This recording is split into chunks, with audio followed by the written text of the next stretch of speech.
Namaste everyone and welcome back to my channel Sapna's Yoga Diary.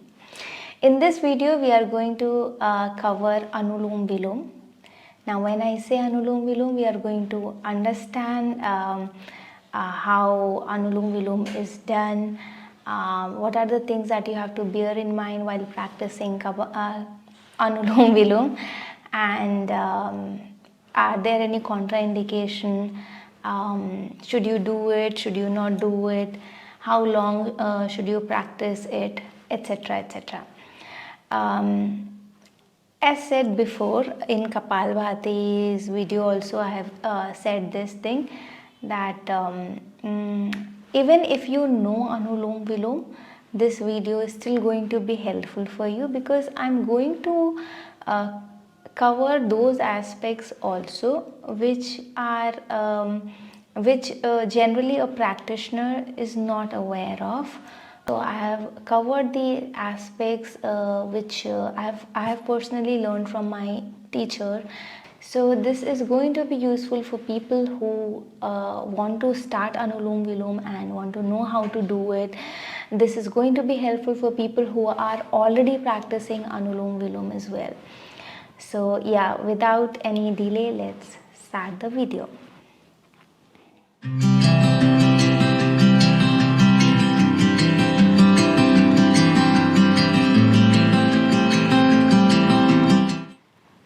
Anulom Vilom. Anulom Vilom is a very popular pranayam, and you must already be aware of what is basically done in Anulom Vilom. But again, stay with me till the end and you will definitely find something new.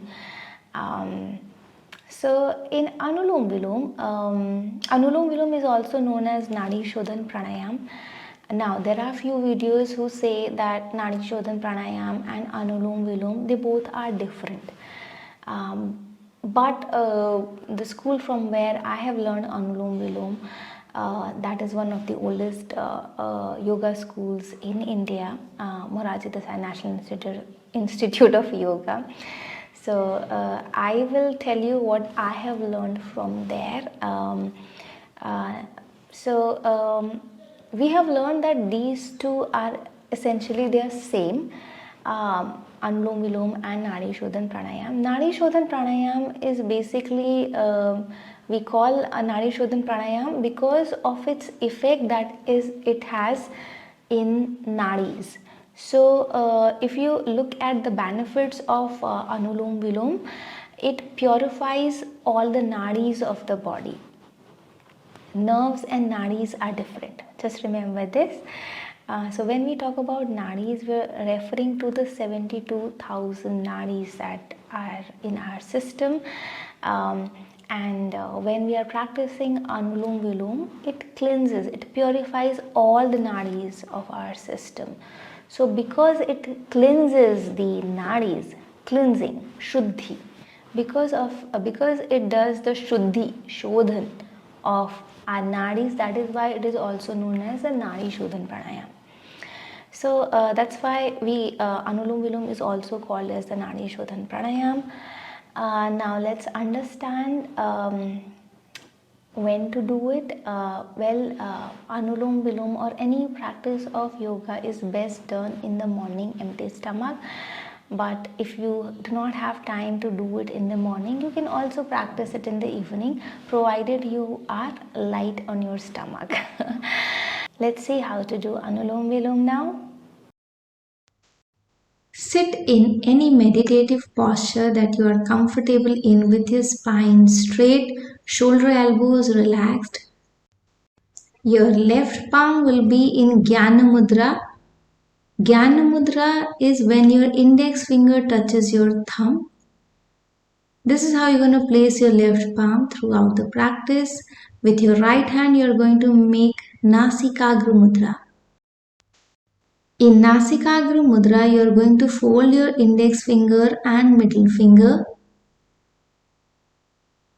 The right thumb will be used to block your right nostril. And with your ring finger and little finger, you are going to block your left nostril. Alternately, you can also use your ring finger only to block the left nostril. I prefer to do it this way.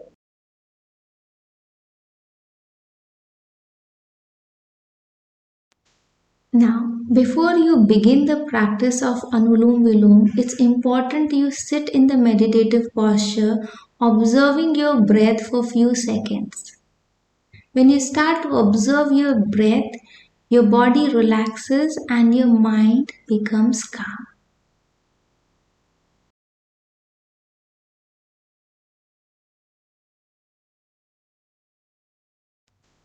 Now, with our calm mind, we are going to begin Anulom Vilom.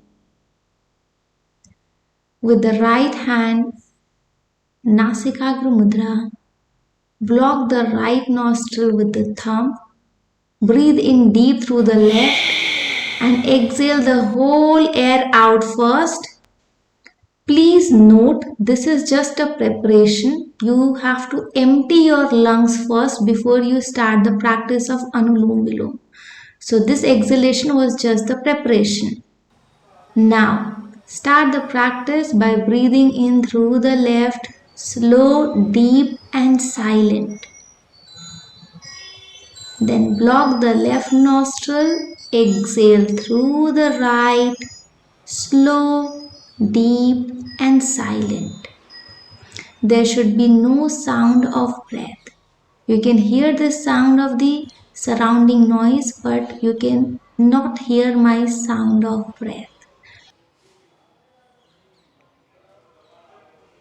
Inhaling through the right, you're going to exhale through the left. This is one chakra.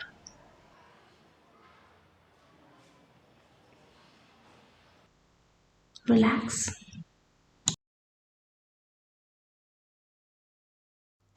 Once you are done, feel the impact of Anulom Vilom on your body and mind. Anulom Vilom will have a very calming effect on the brain.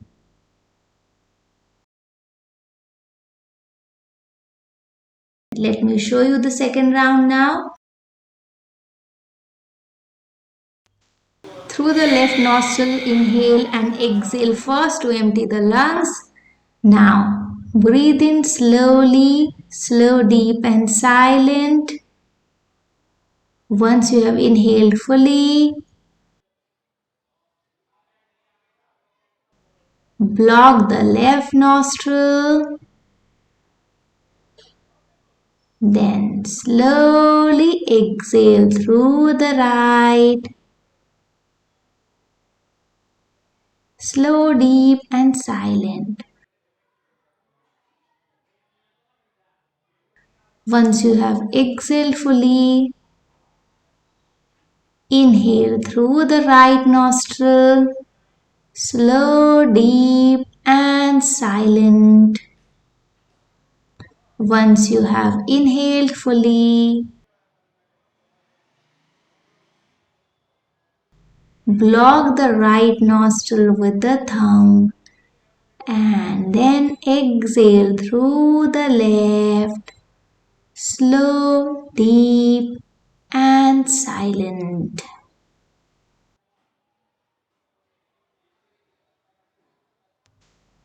Now relax, feeling the impact of Anulom Vilom on your body and mind, feeling its calming effect on the brain. So I have demonstrated one cycle, one chakra at a time. Now I am going to demonstrate two cycles, two chakra, one after the other.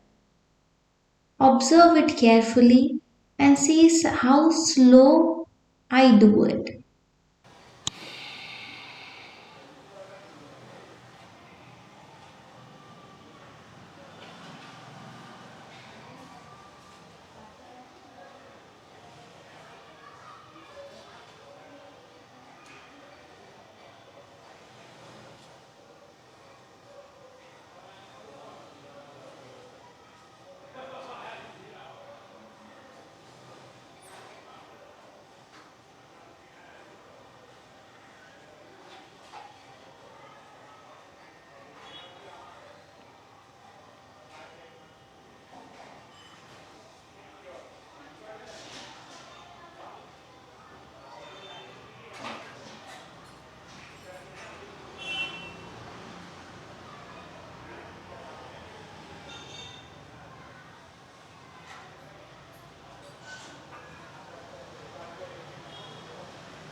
That was two chakra of Anulom Vilom. I went very slow, deep, and silent. You heard the surrounding noise, but you couldn't hear the sound of breath when I was practicing Anulom Vilom. So that's how you need to practice. Another important thing to bear in mind is to keep the facial gesture totally relaxed. If you would have noticed, there was no tension on my face while practicing Anulom Vilom. Once you are done, slowly bring your palms together in Namaskar Mudra. Rub your palm. Feel the heat, feel the energy. Now bring this energy to your eyes and slowly uncover and open it. That's how you conclude the practice.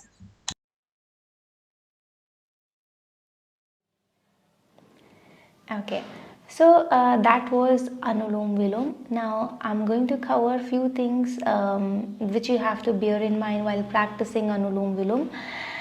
So one question is generally asked, how many rounds you should cover? Because you have to maintain smooth, deep and silent breathing. The moment you feel that the breath is no more smooth, you are able to hear the sound of the breath. There is roughness in the breath and it is no longer deep. You have to apply force, you have to apply pressure to continue practicing Anulom Vilom. That is the time when you have to stop it. So when you are releasing, when you are finishing Anulom Vilom, remember you have started from the left nostril, so you will finish when you will exhale through the left nostril. So whichever nostril you start with, right, you generally start with the left nostril. So you will begin inhaling from the left nostril, so you will always finish with the exhalation through the left nostril. So yeah, so the moment you realize you're not no longer able to maintain smooth, deep or silent breathing, that is when you have to release. Now it could be after 4 cycles, it could be after 6 cycles, it could be after 16 cycles, or it could be after 20 cycles. So depending on your practice, you will slowly be able to cover more number of cycles in one round. So yeah, in the beginning when you are starting, you may not be able to cover many cycles. Generally, what I have seen from my experience of observing the students, students are generally comfortable to do 4 to 6 cycles only in the beginning, comfortably. After that they start to struggle. So suppose let's take the minimum number 4. If you are able to do only 4 cycles, complete your 4 cycles, relax for some time and then go for another round, and see how many cycles you are able to cover in the second round. Then observe, you may be able to do 4 or more in the second round. That's how you need to train your body and mind.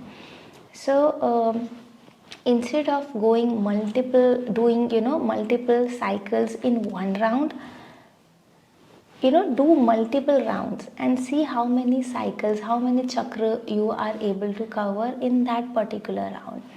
That would be a better approach. Now, third thing, always remember you have to maintain smooth, deep and silent breathing. Now the third and another important thing, while practicing Anulom Vilom, maintaining smooth, deep and silent breathing. This is what you have to do. You have to apply minimum force to do it. Slowly as you keep on practicing, the whole process, the whole practice will become effortless. Always remember, yoga, every practice of yoga, you have to do it with minimum effort and reach the state of effortlessness in doing the practice. It is the process of reaching, from starting from the minimum effort to reach the state of effortlessness in every practice that you do. So same goes for Anulom Vilom. You may have to use minimum effort, but slowly with practice you will be able to do it effortlessly, and that will be clearly visible from your face, because there won't be any tension on the face. There will be in fact grace. While you practice Anulom Vilom, there will be grace. A fourth thing is, because you are practicing with silent breathing, there is no sound coming. When I say that you have to maintain silent breathing, what I mean is, if somebody is sitting close to you, they should not be able to hear the sound of the breath. When you are practicing Anulom Vilom, you are able to feel the flow of the breath internally. So internally you may hear, the sound internally, but that sound should not be audible to the people around you, because you will feel the inflow, outflow. You'll be able to feel it. So that there is some movement, you are able to feel, you are able to hear it, but you are able to hear it. The others around you are not able to hear it. It's not coming outside. Just remember this. Okay, next thing is, a lot of people, what they do is they use counting, because in many books you will find it that you have to maintain 1:1 ratio in the beginning, and then 1:2 ratio in the beginning, and then you have to add kumbhak. This is basically how many schools, many teachers teach it this way, and there is nothing wrong about it, honestly. But what happens is, suppose you start to count. Generally people teach go on the count of 5 on inhalation, 5 on exhalation, 1:1 ratio. So when you what happens, suppose I'm counting inhalation, so I'm like counting 1, 2, 3, 4, 5, and then exhalation 5, 4, 3, 2, 1. Suppose I'm doing it mentally. Now when you are counting, the whole focus goes on the counting. You are not focusing on the flow of the breath. Your attention is totally on the counting. So it is basically the counting driven process. Okay, just your whole focus is on counting. You may be able to breathe in more than what you are counting, but because you have limited yourself to the count of 5, you are only inhaling till the 5 counts. So that's why I have used that approach, and I felt that I'm limiting myself. So that's why I have stopped practicing that way.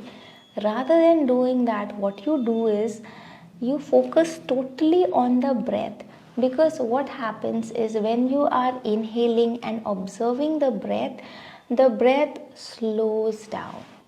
It slows down. So it really helps you in maintaining this smooth, deep and silent breathing.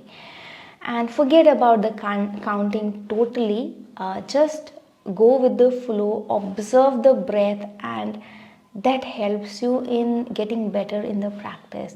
Then how you improve and update your practice of Anulom Vilom, that I will cover in the next video. If you like this video, do give me a thumbs up. If you have not subscribed to the channel, please do. And if you have any questions, you can put it in the comment box. Thank you so much for watching this video. And yes, I do run the online yoga classes. So if you're interested, you can comment, you can message me on Instagram or Facebook. Thank you so much. Namaste. Take care.